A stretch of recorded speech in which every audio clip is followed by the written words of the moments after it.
ಆತ್ಮೀಯ ವೀಕ್ಷಕರೇ, ಈ ನಾವಿರುವ ಈ ಸಮಾಜದಲ್ಲಿ ವಾಸ್ತವಿಕ ಬದುಕಿನ ಈ ಜನರ ನಡೆನುಡಿ, ಸಂಸ್ಕೃತಿ, ಸಂಸ್ಕಾರ ಯಾವ ರೀತಿ ನಡೀತಾ ಇದೆ, ಹೇಗಿದೆ, ಯಾವ ರೀತಿ ಬದಲಾಗ್ತಾ ಇದೆ, ಹಿಂದೆ ಯಾವ ರೀತಿ ಇತ್ತು, ಇವಾಗ ಹೇಗೆ ಬದಲಾಗಿದೆ ಅನ್ನುವ ಕೆಲವು ವಿಷಯಗಳನ್ನು, ವಿಚಾರಗಳನ್ನು, ಆಲೋಚನೆಗಳನ್ನು ಈ ವಿಡಿಯೋದಲ್ಲಿ ಹೇಳಿದ್ದೇನೆ. ಇರಬೇಕು ನೋಡು ಸಮಾಜ ಜನರ ಸಂಘ, ತಿಳಿದು ನಡೆಯಲಿದ್ದರೆ ಮಾನಭಂಗ, ಇರಬಾರದು ನೋಡು ಯಾವ ಹೆಣ್ಣಿನ ಗೊಂಗ, ಮರ್ಯಾದೆ ಹೋದರೆ ಆಗುತ್ತೆ ಮಂಗ, ಇದುವೇ ಜಗದ ನೀತಿಯ ಉತ್ತುಂಗ, ಸೆರೆಗೆ ಅರಿತು ನಡೆಯೋ ನಿಂಗ. ಇಲ್ಲಿ ನಾವಿರುವ ಈ ಸಮಾಜದಲ್ಲಿ, ಈ ಸಮಾಜಕ್ಕಾಗಿ, ಸಮಾಜದ ಜನರಿಗೋಸ್ಕರ ಸಾವಿರ ಒಳ್ಳೆಯ ಕೆಲಸಗಳನ್ನು ಮಾಡು. ಆದರೆ ಈ ಸಮಾಜದ ಜನರು ಅದರ ಬಗ್ಗೆ ಒಂದು ಒಳ್ಳೆ ಮಾತನಾಡುವುದಿಲ್ಲ. ಆದರೆ ಒಂದೇ ಒಂದು ಚಿಕ್ಕ ತಪ್ಪು ಮಾಡಿ ನೋಡು, ಇಡೀ ಸಮಾಜವೇ ಗುಂಪು ಕಟ್ಟಿ ನಿನ್ನನ್ನು ಬಯಲಿಗೆಳೆಯುತ್ತಾರೆ. ಹೇಗಿದೆ ಈ ಪ್ರಪಂಚ? ಇದು ಕಲಿಯುಗ, ಇದು ಬಣ್ಣ ಬಣ್ಣದ ಲೋಕ, ಇದು ರಂಗು ರಂಗಿನ ಲೋಕದಲ್ಲಿ ಬದುಕುವುದು ಒಂದೇ, ಮತ್ತೆ ಮುಳ್ಳಿನ ಹಾಸಿಗೆ ಮೇಲೆ ನಡೆಯುವುದು ಒಂದೇ. ಕಣ್ಣಿಗೆ ಕಾಣಿದರೂ ಏನೂ ಕಂಡಿಲ್ಲ ಎನ್ನುವ ಥರ ಇರಬೇಕು. ಗೊತ್ತಿದ್ದು ಗೊತ್ತಿಲ್ಲದವರಂತೆ ಬದುಕಬೇಕು. ಇದು ಸತ್ಯ, ಹೀಗೆ ಕಲಿಯುವುದ ವಾಸ್ತವಿಕ ಜೀವನ. ನಾವಿರುವ ಈ ಸಮಾಜದಲ್ಲಿ ಆಸೆ ಯಾರಿಗೆಲ್ಲ ಹೇಳಿ? ಆ ಭಗವಂತನ ಪ್ರತಿಯೊಬ್ಬರಿಗೂ ಆಸೆ ಹಚ್ಚಿಬಿಟ್ಟಿದ್ದಾನೆ. ಆಸೆ ಇರಲಾರ್ದವನು ಈ ಭೂಮಿ ಮೇಲೆ ಯಾರೂ ಇಲ್ಲ. ಇಲ್ಲಿ ಕಾಲಿಲ್ಲದವನಿಗೆ ನಡಿಬೇಕೆಂಬ ಆಸೆ ಇದ್ದರೆ, ಮತ್ತು ಕೈ ಇಲ್ಲದವನಿಗೆ ಬರೆಯಬೇಕೆಂಬ ಆಸೆ ಇರ್ತದೆ. ಕಣ್ಣಿಲ್ಲದವನಿಗೆ ಈ ಜಗವನ್ನು ನೋಡಬೇಕೆಂಬ ಆಸೆ ಇದ್ದರೆ, ಕಿವಿ ಇಲ್ಲದವನಿಗೆ ಕೇಳಬೇಕೆಂಬ ಆಸೆ ಇರುತ್ತದೆ. ಮತ್ತು ಎಲ್ಲವೂ ಇದ್ದವರಲ್ಲಿ ಕೆಲವರಿಗೆ ಜೀವನದಲ್ಲಿ ನಿರಾಶೆ ಮತ್ತು ಕೆಲವರಿಗೆ ದುರಾಶೆ.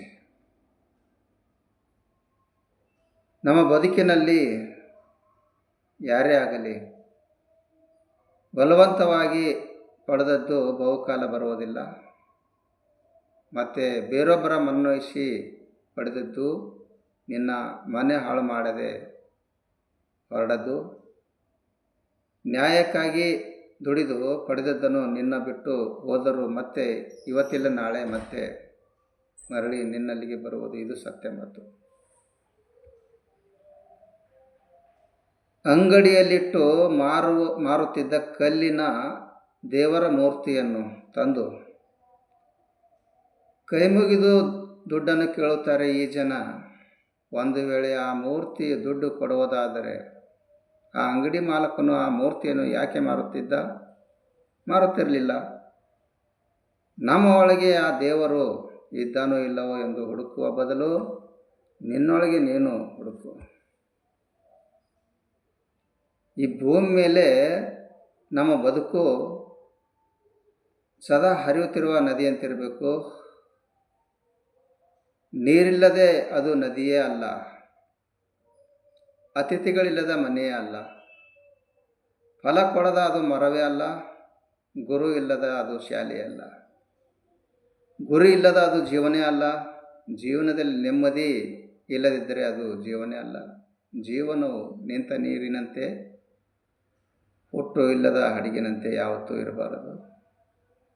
ಸದಾ ಹರಿಯುತ್ತವರಿಗೆ ನೀರಿನಂತೆ ಇರಬೇಕು. ಇದುವೇ ಜೀವನ.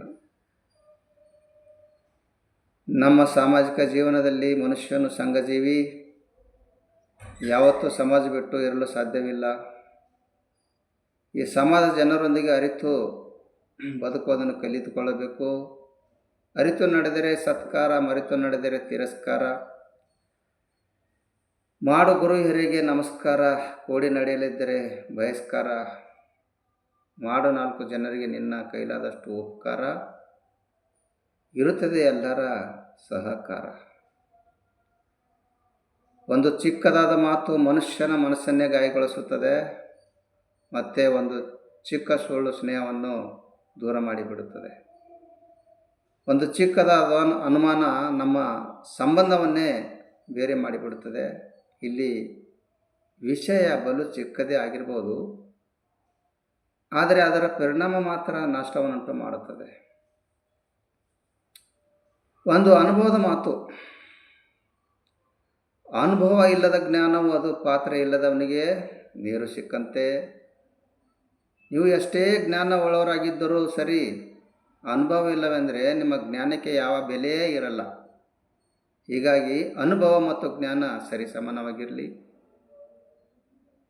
ಇಲ್ಲಿ ನಾವಿರುವ ಈ ಸಮಾಜದಲ್ಲಿ, ನಮ್ಮ ಜೀವನದಲ್ಲಿ ಹೆಣ್ಣಿನ ನಿಜವಾದ ಜೀವನ ಆರಂಭವಾಗುವುದು ಅವಳ ಮದುವೆಯ ನಂತರವೇ. ಇಲ್ಲಿ ದಾಂಪತ್ಯ ಜೀವನ ಬಲು ಕಷ್ಟವಾದರೂ ಅದು ಬಿಡುವ ಹಾಗಿಲ್ಲ. ಕಟ್ಟಿಕೊಂಡವನು ಇಷ್ಟ ಇಲ್ಲ ಆದರೂ ಬಿಡುವ ಹಾಗಿಲ್ಲ. ಕೊನೆ ಕರಿಮಣಿಗೆ ಬೆಲೆ ಕೊಟ್ಟಾದರೂ ಬದುಕಲೇಬೇಕು. ಇಲ್ಲಿ ಗಂಡ ಹೆಂಡತಿಯ ಮನಸ್ಸಿನಲ್ಲಿ ತುಂಬಾ ಪ್ರೀತಿ ಇರುತ್ತದೆ. ಆದರೆ ಇಲ್ಲಿ ಗಂಡ ಹೆಂಡತಿಯ ಸಂಸಾರದಲ್ಲಿ 3ನೇ ವ್ಯಕ್ತಿಯನ್ನು ಯಾವತ್ತೂ ಬರಲು ಬಿಡಬಾರದು.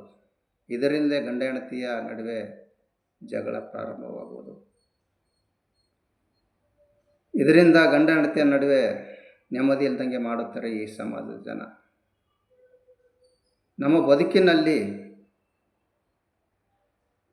ಈ ಸಮಾಜದ ಜನರೊಂದಿಗೆ ಪ್ರೀತಿಯಿಂದ ಬಾಳುವ ತಾಳ್ಮೆ ಶಕ್ತಿ ಇರಬೇಕು. ಮಾತಿನಲ್ಲಿ ಸ್ವಾರಸ್ಯವಿರಲಿ. ಮಾತು ಬಲ್ಲವನಿಗೆ ಜಗಳವಿಲ್ಲ, ಊಟ ಬಲ್ಲವನಿಗೆ ರೋಗವಿಲ್ಲ ಎನ್ನುವಂತೆ ಮಾತುಗಳು ತುಂಬಾ ಕಡಿಮೆ ಇರಲಿ. ಇಲ್ಲಿ ಮೌನವಾಗಿರುವುದೇ ಹೆಚ್ಚು ಸೂಕ್ತ ಎನಿಸುತ್ತದೆ. ಹೆಚ್ಚು ಮಾತಾಡ್ತಾ ಇದ್ದರೆ ಬೆಲೆ ಕಡಿಮೆ. ಒಳ್ಳೆತನ ಹೆಚ್ಚಾದರೆ ನಮ್ಮವರೇ ನಮಗೆ ಶತ್ರುರಾಗಿರುತ್ತಾರೆ. ಪ್ರತಿದಿನ ಮಾತನಾಡೋದಕ್ಕಿಂತ ಯಾವಾಗೋ ಅಪರೂಪಕ್ಕೆ ಮಾತಾಡಿದರೆ ಬೆಲೆ ಹೆಚ್ಚು. ಈ ಸಮಾಜದಲ್ಲಿ, ನಮ್ಮ ಜೀವನದಲ್ಲಿ ಸಮಯ ಮತ್ತು ಪರಿಸ್ಥಿತಿಯು ಯಾವ ಗಳಿಗೆಲಾದರೂ ಬದಲಾಗಬಹುದು. ಆದ್ದರಿಂದ ಯಾರನ್ನು ಅಪಮಾನ ಮಾಡಬಾರದು. ಹಾಗೆ ಯಾರನ್ನು ಕೀಳಾಗಿ ನೋಡಬಾರದು. ನಾವು ಎಷ್ಟೇ ಶಕ್ತಿಶಾಲಿ ಆಗಿರಬಹುದು, ಆದರೆ ಸಮಯವು ನಮಗಿಂತ ಶಕ್ತಿಶಾಲಿ ಎನ್ನುವುದನ್ನು ಮರೆಯಬಾರದು. ಅದಕ್ಕೆ ಹೇಳುವುದು, ಯಾವತ್ತೂ ಸಮಯ, ಸಂದರ್ಭ, ಪರಿಸ್ಥಿತಿ ಯಾವ ರೀತಿ ಬರುತ್ತವೆ ಎಂದು ಹೇಳಲು ಸಾಧ್ಯವೇ ಇಲ್ಲ. ನಮ್ಮ ಬದುಕಿನಲ್ಲಿ ಆ ಭಗವಂತನು ಈ ಭೂಮಿ ಮೇಲೆ ವಾಸಿಸುತ್ತಿರುವ ಈ ಮನುಷ್ಯನಲ್ಲಿ ಪ್ರತಿಯೊಬ್ಬರಿಗೂ ಒಂದೊಂದು ಕಲೆ ಕೊಟ್ಟಿರ್ತಾನೆ, ಪ್ರತಿಭೆ ಕೊಟ್ಟಿರ್ತಾನೆ. ಒಬ್ಬರ ಕಲೆ ಇನ್ನೊಬ್ಬರಿಗೆ ಬರುವುದಿಲ್ಲ. ನಾವು ನಡೆದು ಬಂದ ದಾರಿ ನೋಡಿ ಕೆಲವರು ನಗಬಹುದು, ಆದರೆ ಅದೇ ದಾರಿಯಲ್ಲಿ ನಗುವವರು ನಡೆಯಲು ಸಾಧ್ಯವೇ ಇಲ್ಲ. ಆ ಶಕ್ತಿಯು ಅವರಿಗೆ ಇರಲ್ಲ. ಅದೇ ನಮ್ಮ ಜ್ಞಾನಶಕ್ತಿ. ನಾವು ಬದುಕುತ್ತಿರುವ ಈ ಸಮಾಜದಲ್ಲಿ ನಿನ್ನ ಜೀವನದಲ್ಲಿ ಒಂದೇ ನಿಯಮ ಪಾಲಿಸು. ಅದು ನೇರವಾಗಿ ಮಾತನಾಡು, ಸತ್ಯವನ್ನೇ ಮಾತನಾಡು, ಮುಖಕ್ಕೆ ಮುಖ ಕೊಟ್ಟು ಮಾತನಾಡು. ಹಿಂದೆ ಯಾವತ್ತೂ ಮಾತನಾಡಬೇಡ. ಆಡಂಬರ ಬದುಕು ನಡೆಸಬೇಡ. ಚಾಡಿ ಹೇಳಬೇಡ. ಚಾಡಿ ಹೇಳೋರ ಸಹವಾಸ ಮಾಡಬೇಡ. ನಿಯತ್ತಿಲ್ಲದವರ ನೀತಿಯ ಜೊತೆಯಲ್ಲಿ ನಿಲ್ಲಬೇಡ. ಕರೆದವರ ಸಂಘ ಬೇಡ. ಕರೆದರೆ ಹೋಗಲು ಮರೆಯಬೇಡ. ಇದುವೇ ಜೀವನದ ಪಾಠ. ನಾವಿರುವ ಈ ಸಮಾಜದಲ್ಲಿ, ನಮ್ಮ ಜೀವನದ ಹಾದಿಯಲ್ಲಿ ಕಷ್ಟಗಳು, ಸಮಸ್ಯೆಗಳು ಹಲವಾರು ಬರುತ್ತವೆ. ಜೀವನದಲ್ಲಿ ಎದುರಿಸುವ ಅನೇಕ ಕಷ್ಟಗಳಿಗೆ, ಸಮಸ್ಯೆಗಳಿಗೆ ಉತ್ತರವಿಲ್ಲ. ಆದರೂ ಸಹ ಬದುಕನ್ನು ನಡೆಸುತ್ತೇವೆ, ಬೆಳೆಸುತ್ತೇವೆ. ಧೈರ್ಯ ಕಡಿಮೆ ಆಗದೆ ಎದುರಿನ ಬಲಿಷ್ಠವಾಗಿರುತ್ತದೆ ಎಂದು ಯಾವತ್ತೂ ಏನಕ್ಕೊಂದರ ತಿಳಿದುಕೊಳ್ಳಬಾರದು. ಏಕೆಂದರೆ ಕಾಡುವ ಶಕ್ತಿಗಿಂತ ಕಾಪಾಡುವ ಶಕ್ತಿಯೇ ಬಲಿಷ್ಠವಾಗಿರುತ್ತದೆ ಎಂದು. ಧನ್ಯವಾದಗಳು. ಈ ವಿಡಿಯೋ ಇಷ್ಟ ಆದರೆ ಲೈಕ್ ಮಾಡಿ, ಶೇರ್ ಮಾಡಿ, ಸಬ್ಸ್ಕ್ರೈಬ್ ಮಾಡಿ.